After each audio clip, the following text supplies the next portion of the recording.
네 번째입니다. 아파트 2분의 1 지분으로 부부가 거주가 있는 중에 남편의 2분의 1 지분만 강제경매로 된 사건이다. 국민카드사의 5천여만 원의 강제경매 사건으로 진행되기에 신권으로 입찰하여 참여했다. 결국 채무자의 요청에 의해 취하동의서를 만들어주는 취하되었다. 이 얘기는 무엇이냐면, 자, 경기도 평택시에 보면 2021 타경 2835입니다. 이거는 제가 신권으로 들어갔거든요. 신권으로 들어갔는데 이때는 보면은 우리가 감정평가한 거는 한 1년 전에서 2년 전이잖아요.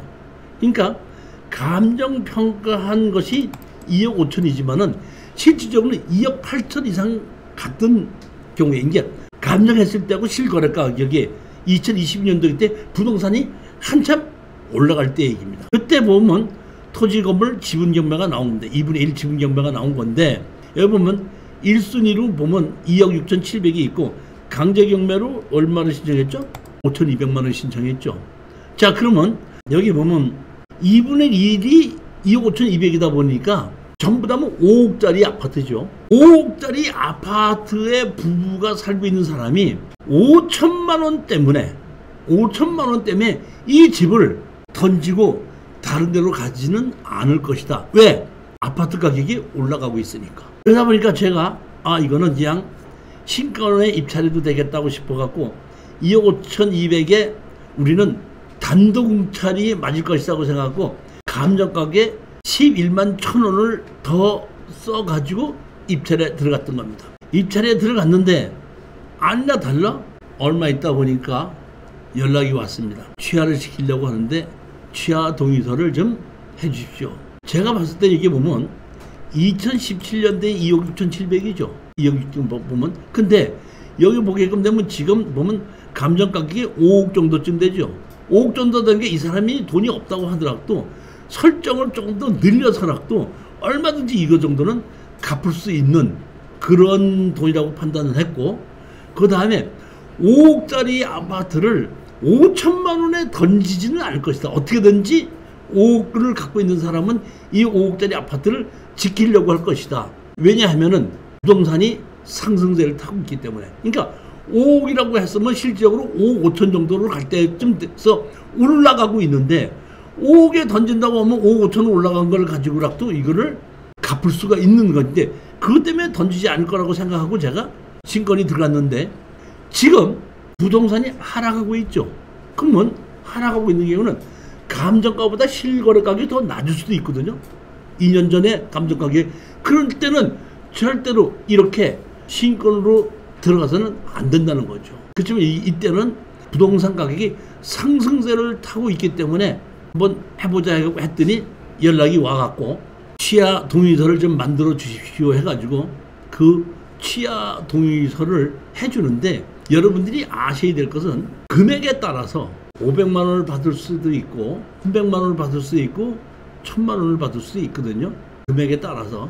즉 만약에 여러분이 아셔야 될 것은 내가 만약의 경우에 입찰을, 그러니까 취하를 하는데 취하 동의서를 내가 안 해준다 했을 때, 그러면 그 사람은 취하를 시킬 방법이 없냐면 그렇진 않습니다.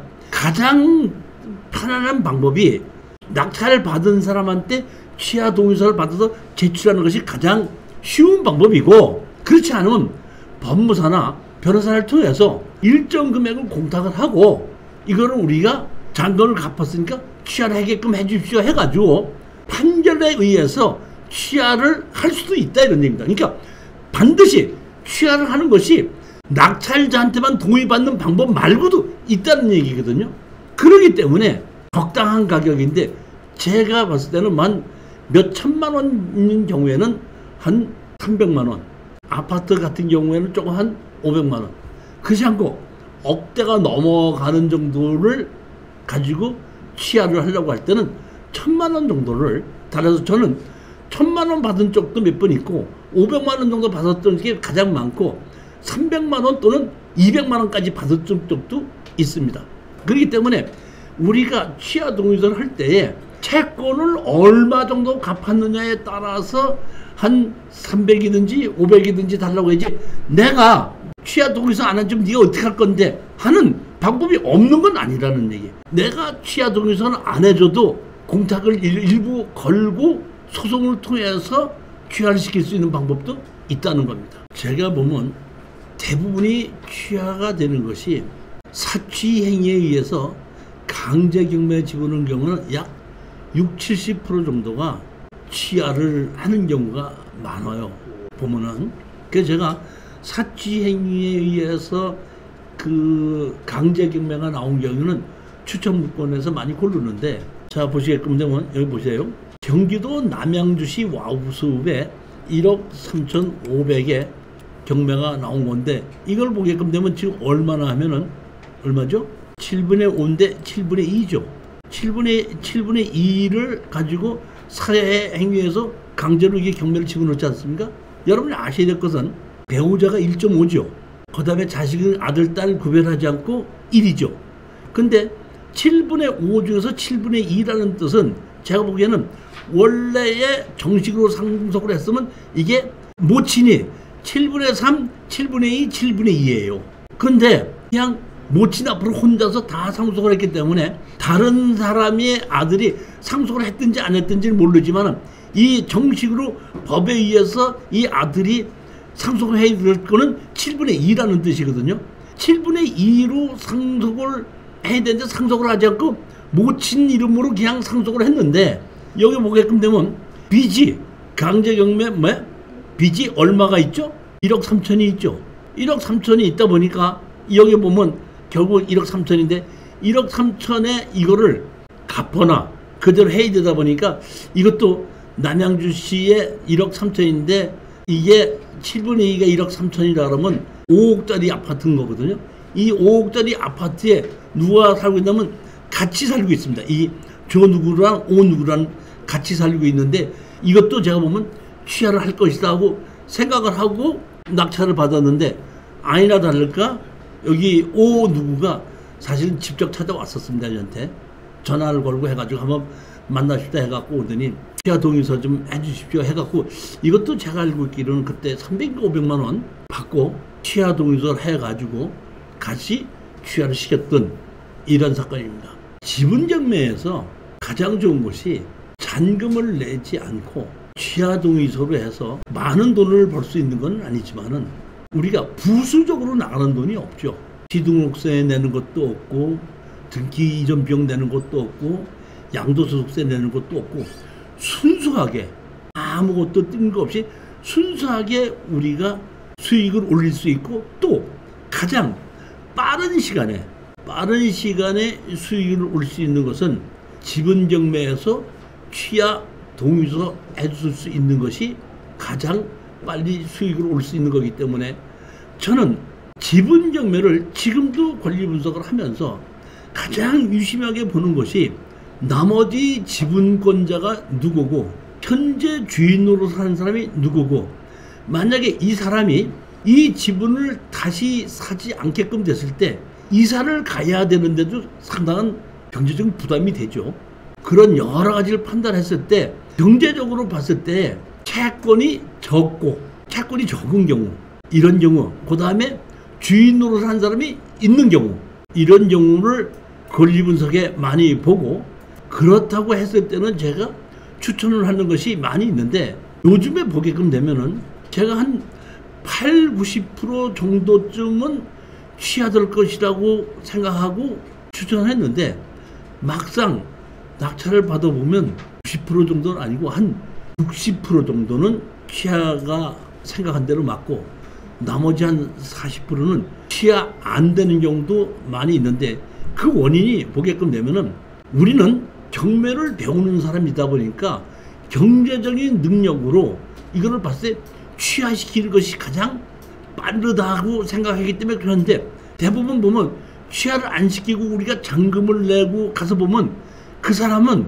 상식이 부족해서 취하할 수 있었다는 걸 모르시는 분이 많아요. 다시 말하면 취하할 수 있는데도 취하는 걸 모르기 때문에 그렇거든요. 따라서 제가 아는 방법은 뭐냐면 낙찰을 받지 않습니까? 근데 취하가 될 만한데도 취하가 안 될 때는 사실은 잔금을 내기 전에 우리 수강생들을 보고 거기 사시는 분에게 한번 만나보라 그래요. 만나고 보면 어떤 분은 순수하게 만나가지고 얘기를 잘 듣고 그렇습니까? 그러면 취하를 시키는데 좀 도와주십시오. 어떻게 하면 되겠습니까? 하면 도와달라고 하시는 분이 있고, 어떤 분인 경우에는 낙찰받은 놈이 또 나한테 무슨 돈을 뺏으러 온 거 아닌가 하고 아예 말 자체를 거부하시는 분이 있는데, 결국 잔금을 내고 난 다음에는 다시 우리 지분을 사겠다 하다 보니까 우리는 다시 산다 그러면 취득료세 돈 비용까지 다 우리는 청구를 하게끔 되고, 우리는 또 양도소득세를 내다 보니까 그만큼 더 청구를 해도 그때 가서야 그 돈을 다 주고라도 내가 다시 사겠습니다 하시는 분도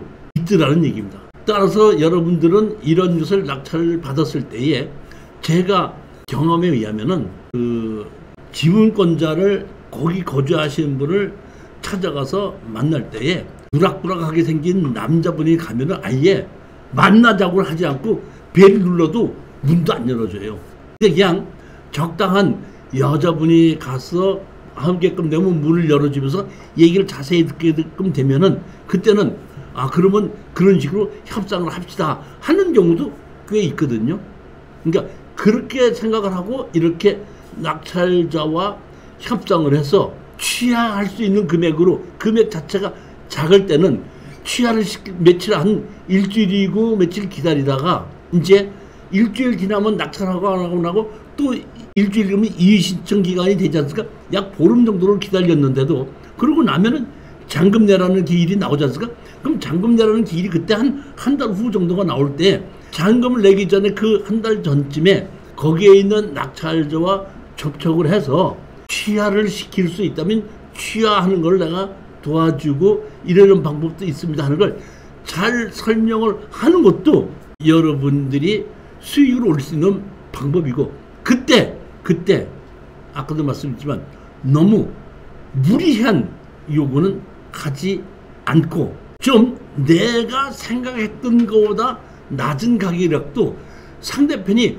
협상을 한다고 하면은 저는 협상을 하라고 하는 것이 제 생각이고, 우리 수강생들 중에서 제가 협상을 하라고 했는데 협상을 안 했지 않습니까? 안 한 경우도 꽤 있었습니다. 교수님 저는 이거 받고는 내가 너무 것 같아서 난 끝까지 가겠습니다 해갖고 끝까지 가가지고 협상했던 것보다 돈을 더 받았던 사례는 거의 없습니다. 거의. 단 시간도 더 오래 걸렸고, 따라서 상대편이